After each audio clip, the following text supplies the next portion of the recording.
Welcome back to the Drive Home Reviews podcast, where I review the movies that I have just seen as I'm driving home from the theater, and Happy New Year!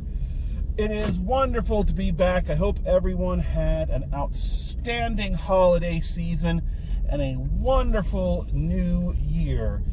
I can definitely say for myself, 2025 was a fascinating experience, one of the most transformative years of my life. And I am excited to see what 2026 has in store. However, as with all things, before we may move forward, we must first look back and take a look at the year that was, at our successes, and yes, indeed our failures. It is finally time for the end of the year wrap up, the top 10 lists that culminate the end, that signal the end of the year. I'm very excited. This is one of the things I love doing with Drive Home Reviews. It was one of the things I looked forward to the most the very first year I ever did it. And it's something that I, for one reason or another, I was unable to do the last 2 years for various reasons I'm not going to get into.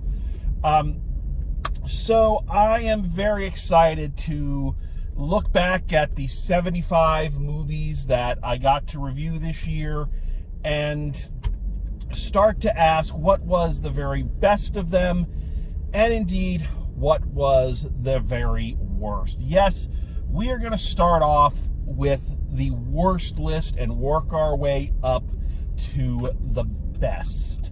So before we begin, just again, because I haven't done this in a little while and we've changed formats a bit since the last time, and I'm hoping I have new and wonderfully loyal new viewers and listeners, just a couple words of criteria of how I judge the worst. How do you single something out as this is the worst the year had to offer? Well, number one, of course, it has to be a movie I reviewed. There may have been worse movies out there, but if I didn't review it, I don't qualify it for the end of the year lists. That's true across all of my lists. Number two, the other thing I want to just remind everybody of, especially when we start talking about the worst list, is that all of these are subjective. They are my opinion based on my experience, both life experience and my experience watching them. It is very possible that one of the movies or multiple movies on this list you might have seen and absolutely loved, and that's fine and dandy.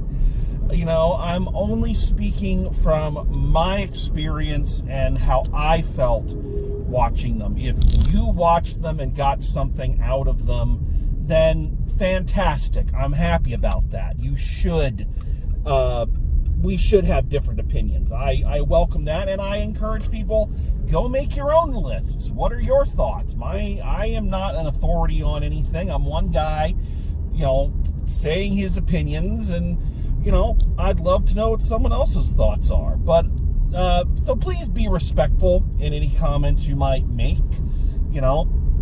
as I would try to be to you. Third, and I think this is where these things kind of converge, is that to me the worst but the things that make this list aren't necessarily like the worst made or acted or the worst scripts. There's elements of that, but if you were just going to fill this out like the most incompetent films, that'd be a whole different thing. These are the ones that in some cases had a lot of potential. They had bigger budgets. They had a lot of star power. They had something going for them, but squandered it or didn't live up to it. It doesn't necessarily mean, these are the Birdemics or the Rooms of, the year. In some cases it might mean that, but in others they tried something and it missed so spectacularly that you can't imagine how it got past so many people. So those are just a couple things I want to put out there as we start this exploration on my top 10 worst movies of 2026. So buckle up, folks. Here we go. Listen to that video crowd. They hate you.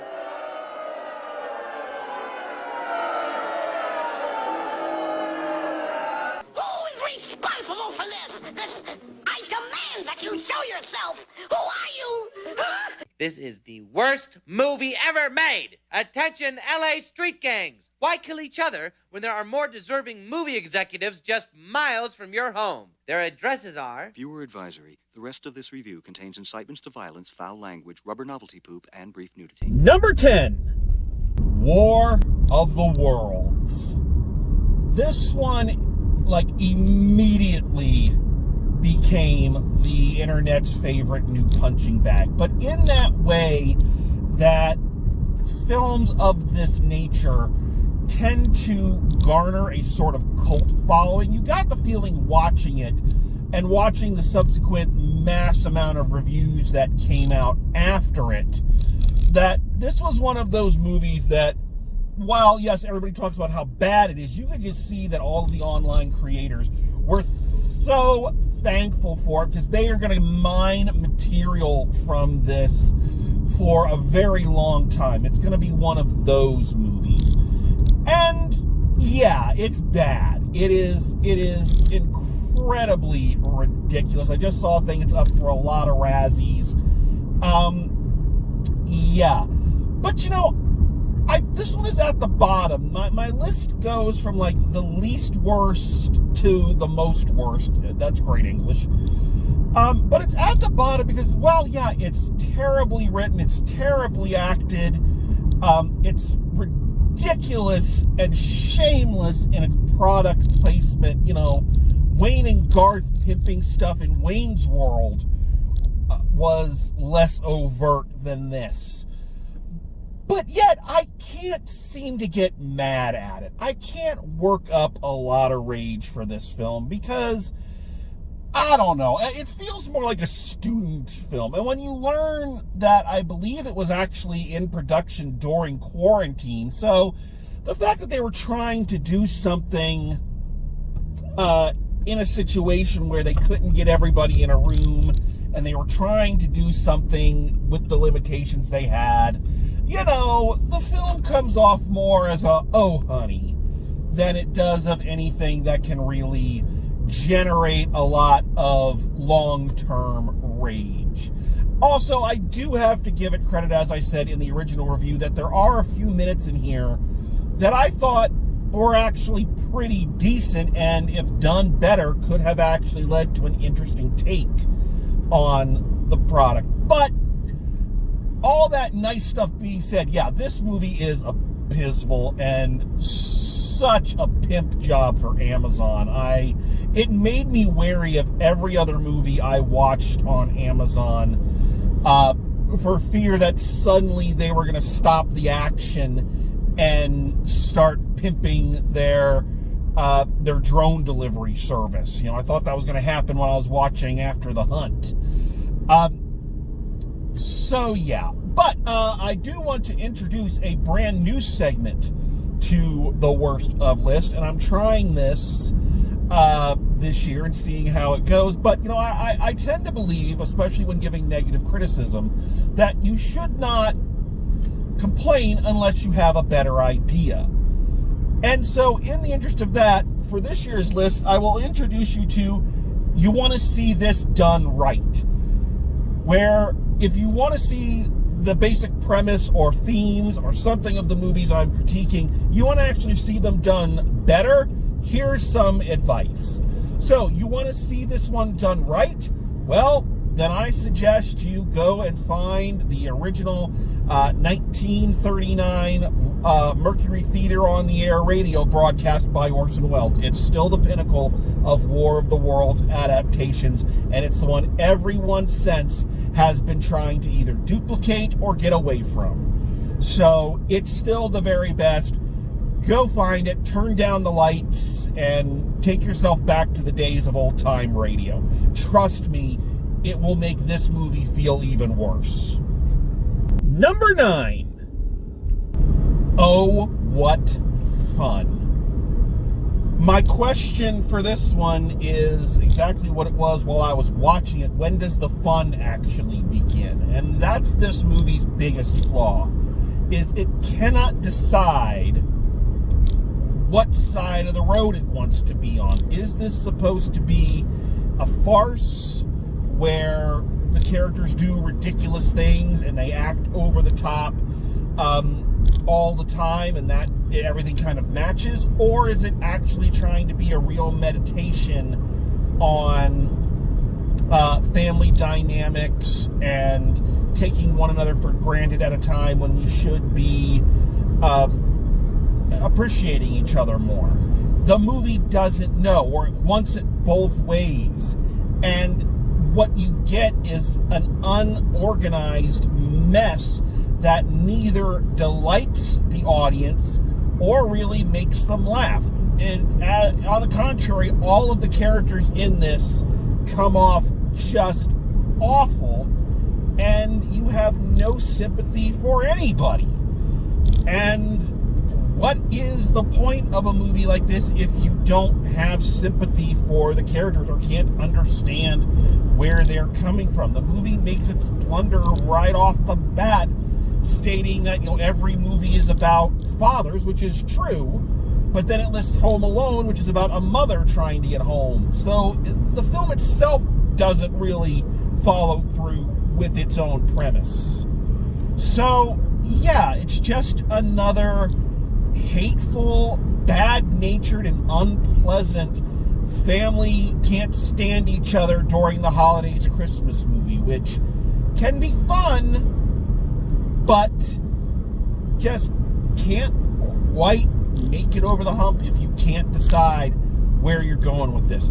You want to see this done right? Well, naturally, National Lampoon's Christmas Vacation is still the creme de la creme of, all of the stresses and angers and, little minutia of the holiday all piling up and getting to an exploding point.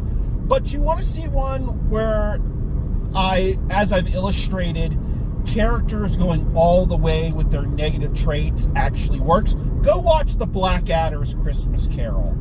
That is a perfect example. And if this movie had decided it wants to go all the way one way or all the way the other, maybe we'd be talking about something different. But sadly, here we are. Number 8. Nuremberg. This one I know I'm going to get hate for. I know people are really going to be mad that I put this one on the worst list. And I get it. I really do. A lot of people whose opinions I actually do trust really loved this movie and really got into it and really felt that it had something vital to say and did it in such a wonderful way. And if you're among them, if this movie highlighted a particular point in history for you, then fantastic. I'm overjoyed. It didn't do that for me. This movie, to me, it felt like it was made for one reason and one reason alone. It was Oscar bait. That's all this movie was. It was two actors who are overrated, who are just mugging for the camera. Every single scene basically either has the Oscar clip caption blinking on and off, or they feel like they stop after every important scene and look directly at the camera and go, pretty topical, no? Wow, the parallels, ooh. And I am not saying that there shouldn't be parallels. That should be the point, is we should be drawing parallels between what's happened before and what's happening now. Yes, we need to learn the lessons of history. But there's a difference between allowing the audience to make those connections on their own, trusting your audience to be smart enough to make those connections and deal with subtleties without banging us over the head. And you can't even say they're hanging a lampshade on it. They're hanging a fucking chandelier on it. There's no subtlety. There's no finer points. There's one moment in this where there's a great monologue from a supporting character that really did not feel like it was mugging or piling on, but the rest of it, no. I'm sorry. If you got something out of it, fantastic. Me, all I could think of was, if you want to see this done right, matter of fact, this is the movie that inspired me to include this portion. Because all I could think of watching this movie, and what I did immediately after watching it, is I went home and I watched Judgment at Nuremberg. That did everything this movie did, but did it 1,000 times better. And I encourage you, please, if you thought this movie was good, go watch that one, because I guarantee you it's 1,000 times better. Number 7. Weapons. Oh, this is another one I know I'm going to get hate for. I just know I'm going to get hate for, because I know a lot of people really loved this movie. I'm seeing it online. You know, they're going to do a villain prequel movie and all this. They got to explain the greater lore and all of this. This is going to be another one of those ones that spawns untold number of sequels. And, you know, I know some people really got into it. I could not make up my mind while watching it. Am I watching an actual scary movie, or am I watching a comedy? Because I swear, everything in this that people were, oh, it's so scary. It was like, are they trying to make me laugh? You know, this is another one that does not understand the concept of subtlety, which is funny because the premise of it feels like it should lend itself to a more subtle hand and a more understated sense of doom and foreboding. But when everything comes to a head, it's so over the top and so fucking goofy. You know, people thinking that ant character, oh, she's so scary thing, with makeup that looks like it was applied by Homer Simpson's makeup gun. You know, the scene with Wong chasing after the Silver Surfer with his eyes bugging out like he's one of the killers from outer space and running like Tina Belcher. Yeah, sorry, none of that was scary to me. And as I stated in the review, I think the thing that lands this one on the worst list, aside from the stuff I just mentioned, is that there is, again, the germ of a good idea, the starting of a really good concept that just could not live up to the hype. It's the Lost of horror movies.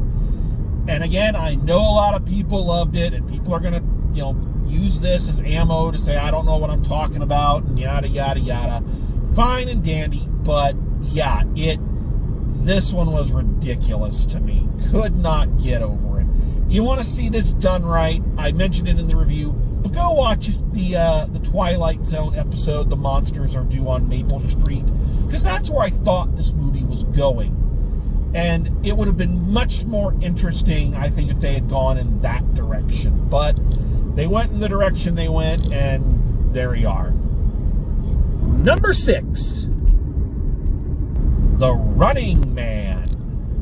Oh God. This is another one of those ones that you felt like they were remaking it for the right reasons. It was going to be closer to the book, wasn't going to have all of the spectacle and the 80s weirdness of the Arnie version. Okay, I can think of worse reasons to make a movie, but oh my God, this could not be more boring.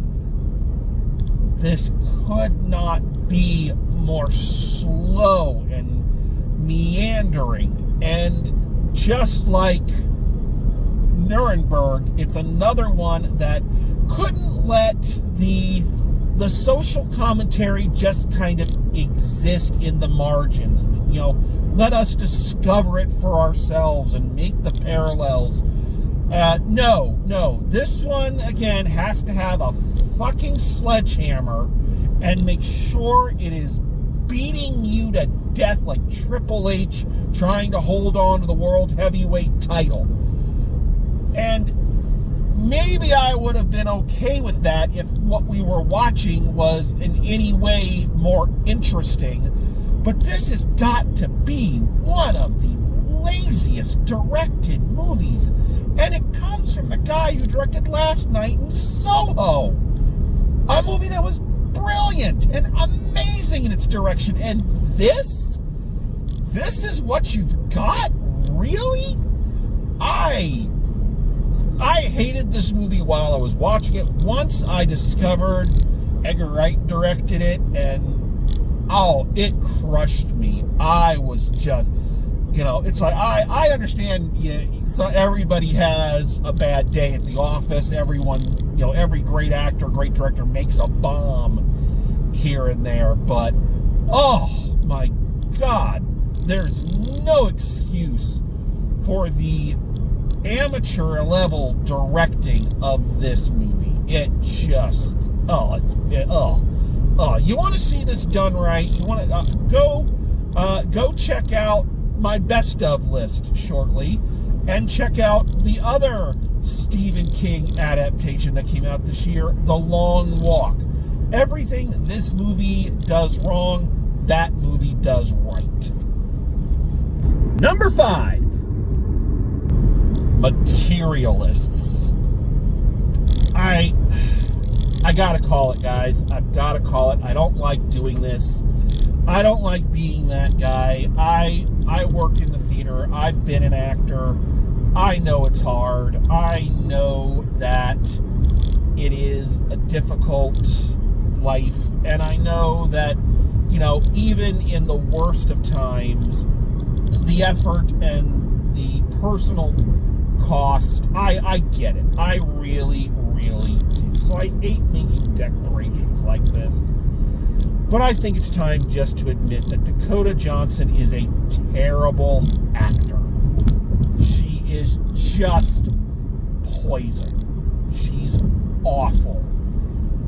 Maybe she'll get better. Maybe someday a script will come along with the right director who knows how to work with her, who knows how to get the very best out of her. It will be a career redefining moment. But it ain't there now, folks. I'm calling it. She's just a bad actor. When you can't have chemistry with Pedro Pascal, that's an issue. And you have to have a certain amount of natural likability in order to pull a movie like this, once again, about a character who is questionable in their likability at the best of times. You have to have some innate likability in order to pull that off.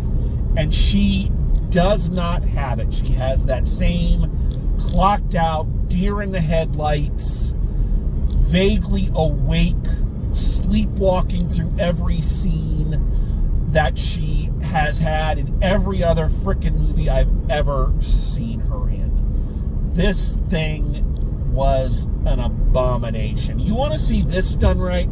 There's a bilingual film from a few years back called Everybody Loves Somebody, which has a lot of the same setup. A woman caught between two men, her ex and a new guy. She herself is something of an unlikable person. She treats people in not great ways, and yet those characters in that movie are infinitely more likable and enjoyable than anything going on in this picture. Number 4, Smurfs. I don't know what to say about this. I don't know what to say, because this isn't a frickin' movie. None of these Smurf movies are movies. I don't know what the fuck I do know what the fuck they are.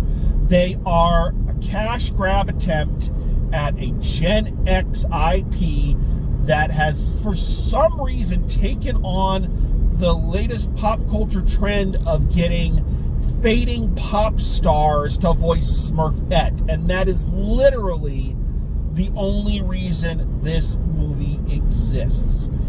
It is soulless, and much like so many others of its ilk, fails to understand why the characters, why the nostalgia, why it's there in the first place. It's just there to wave it around in front of us like member berries. I remember that. I remember. And they are hoping that plus Rihanna is enough, and it is not. This fucking thing. This was the one I had the hardest time trying to come up with if you want to see this done right. Because so many of these have failed. I don't care how many sequels that Chipmunks abomination spawned, or the Garfield movies, the live action or the animated one. You know, they've done this with everybody. Woody Woodpecker, Yogi Bear. I mean, the list goes on, and there are so few that are even remotely good. But you know the one that is good? The Peanuts movie. That one got it. That one understood. That one understood that the characters are universal. You don't have to update them. You don't have to make them hip and cool or get celebrity voices. You know, you didn't need to get Rihanna to do the voice of Peppermint Patty. You know, they trusted the characters. They trusted the formula. They trusted why people connected to those characters and stories in the first place. And that movie is awesome. This is just another disposable nostalgia plug, and what makes it sadder is they're probably going to do it again with another fading pop star. I just can't fucking wait. Number 3, Minecraft. Yeah, now I started my review of this one with this qualification, and I'll also put it here, that I understand that I'm not the target audience for this, and lately I have kind of been thinking about my generation's place in pop culture and how it is kind of time for us to let go of the reins, let the next generation have their moment, let them see the stuff that they love, that matters to them on the screen. And I understand that people are probably going to get a lot more out of this than I did. But what I got out of this was one of the most boring films that I have seen all year. And the thing about it is that, yes, I admit I don't understand all of the visual cues. I don't understand all of the references. I don't get it. That's fine. But you can still take all of that and make an interesting movie, especially for a video game that's sole purpose is to celebrate creativity, that you can build anything, that it's your world and you can make it yours. And for a movie about endless creativity, this could not be more lazy and by the fucking numbers. It's atrocious how bad this is. You want to see this done right? Go watch the Lego movie. That actually had some creativity and imagination in it and did things with its formula that other films have tried to do but can't quite match how good the Lego movie was. And this, again, I get that I'm not the audience, but I don't think anything in this was worth destroying a theater over. Number 2, Bride Hard. Oh, you know, I'm I'm really searching my memory. I'm really looking back at the 10 years I've been doing this, all the movies I've seen in that time. And I cannot remember another film where it just looked like everybody involved was so fucking lost that they had no idea where they were, what they were doing, what was supposed to happen next, what's the premise, what's the joke, what are we getting out of this? Everybody just stood around saying lines that they're like, is that funny? Is this funny? I have no proof of this because I couldn't be bothered to look it up because I didn't care. But it feels like they were trying to do like one of the Christopher Guest movies and ad-lib. And the problem with that is you actually need talent. That takes skill that nobody in this movie has. And instead, they just stood around looking lost. If that's not the case, if any of this shit was scripted, then fucking shame on you. If this was scripted and you put it up there with everybody looking that fucking out of it, then just for shame on you.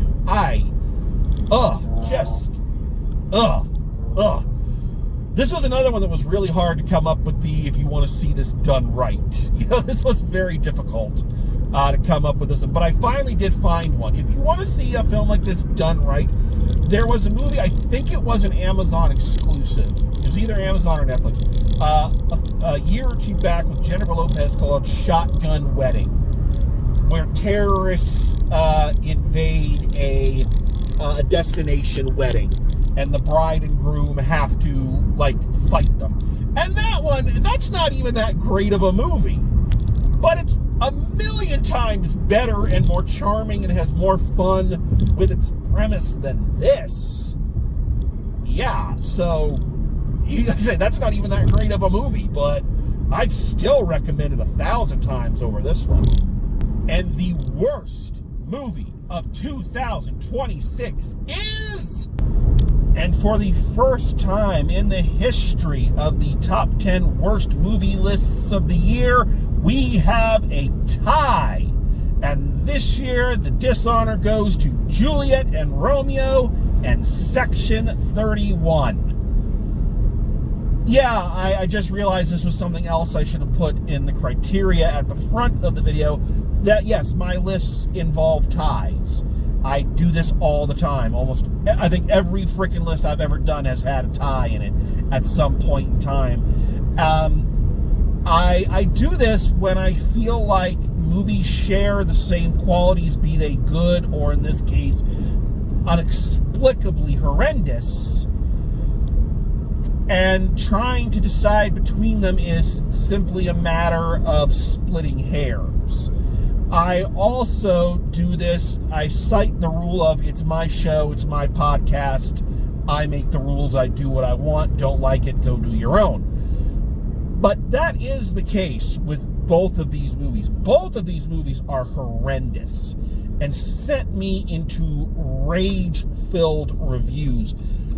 And you could go through them. There are more than enough to make up whole lists of their own on everything these movies did that sucked. But what they share at their core is a blatant disregard and misunderstanding of the source material that they came from. The basic DNA of the source material. And look, I'm not a Shakespeare or a Star Trek purist. I'm a fan of both. I've spent years studying both. Both have had extreme impacts on my life. But I also believe that change and new adaptations and new interpretations are vital to the long-term survival of any property. So I don't get mad necessarily when there's new interpretations of material. I get mad when those new interpretations completely shit on the stuff that made these things important to begin with. For example, Juliet and Romeo. You want to make a tacky, low-budget musical version of Romeo and Juliet filled with songs that are so bland and forgettable that even Disney Channel musicals are looking at you going, dude, you might want to take another pass at some of this.